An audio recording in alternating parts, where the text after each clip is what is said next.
हरिः लोकाभिरामं रणरङ्गधीरं राजीवनेत्रं रघुवंशनाथं कारुण्यरूपं करुणाकरं तं श्रीरामचंद्रम शरणं प्रपदे। मानस प्रेमियों, श्री रामचरितमानस में भगवान के गुणगान वर्णन संग्राम में आपका स्वागत है। पूर्व भाग में अयोध्याकांड दोहा क्रमांक 140 से लेकर के 152 तक में आए भगवान के गुणगान का वर्णन सुना। अब आज दोहा क्रमांक 153 से लेकर के 185 तक में आए भगवान के गुणगान का वर्णन सुनेंगे।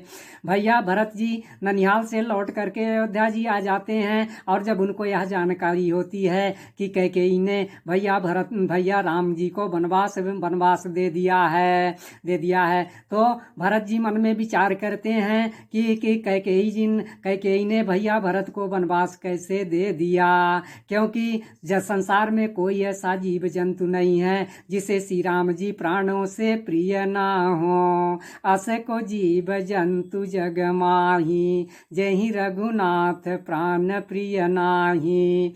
इसके बाद भरत जी माता कौशल्या जी के पास श्री राम जी की जान के बारे में पूछने के लिए जाते हैं तो माता कौशल्या जी समझाते हुए कहती हैं कि वनवास जाते समय उनका मुख प्रसन्न था, मन में ना कोई आसक्ति थी, ना किसी के प्रति प्रतिरोध था, सबका सब प्रकार से संतोष करके वे वन को चल दिए। यह सुन करके श्री राम जी के चरणों की अनुरागी सीता जी साथ लग गई। मुख प्रसन्न मन रंग नरोसु, सब कर सब विधि करी परितोषु, चले विपिन सुनि सिय संग लागी, राही न राम चरण अनुरागी। इसके बाद भरत जी को माता गुरु वशिष्ठ जी, माताएं और सचिव सबने राज सिंहासन पर बैठने के लिए कहते हैं तो भरत जी विचार करते हैं कि लक्ष्मण श्री राम जी और श्री सीता जी के चरणों को देखे के बिना यह शोक के समाज का राज्य का कोई मूल नहीं है। शोक समाजु राजु के ही लेखें, लखन राम सिंह बिनु पद देखें।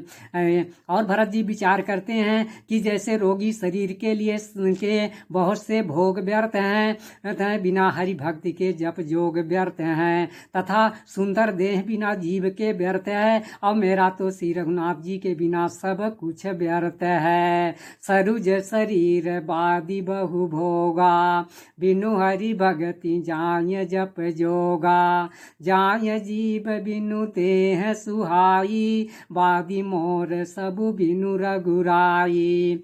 इसके बाद भरत जी को लक्ष्मण जी की याद आती है और कहते हैं कि जीवन का लाभ तो लक्ष्मण ने पाया है, क्योंकि उन्होंने सब कुछ त्याग करके श्री राम जी के चरणों में मन लगाया है। जीवन लाहु लखन भल पावा, सबु तजी राम चरण मनु लावा।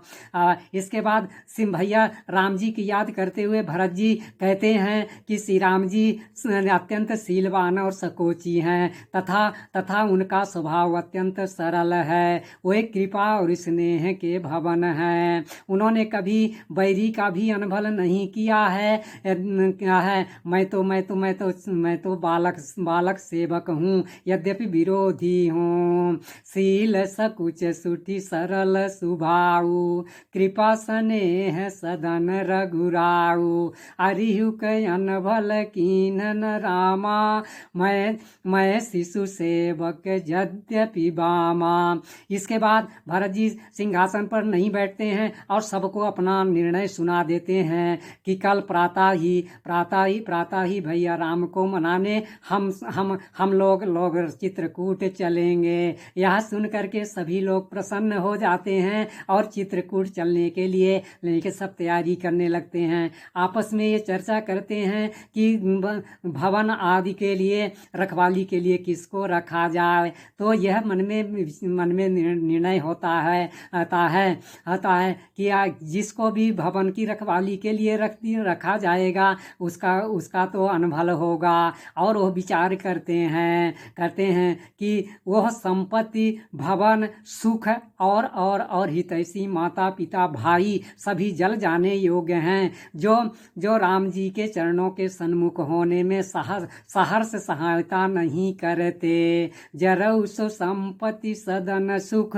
सुहद मातु पितु भाई सन्मुख होते जो राम पद करई न साहस सहाय। इस प्राश्चात के वर्णन का ही विश्राम, आगे का वर्णन सुनाया जाएगा। धन्यवाद।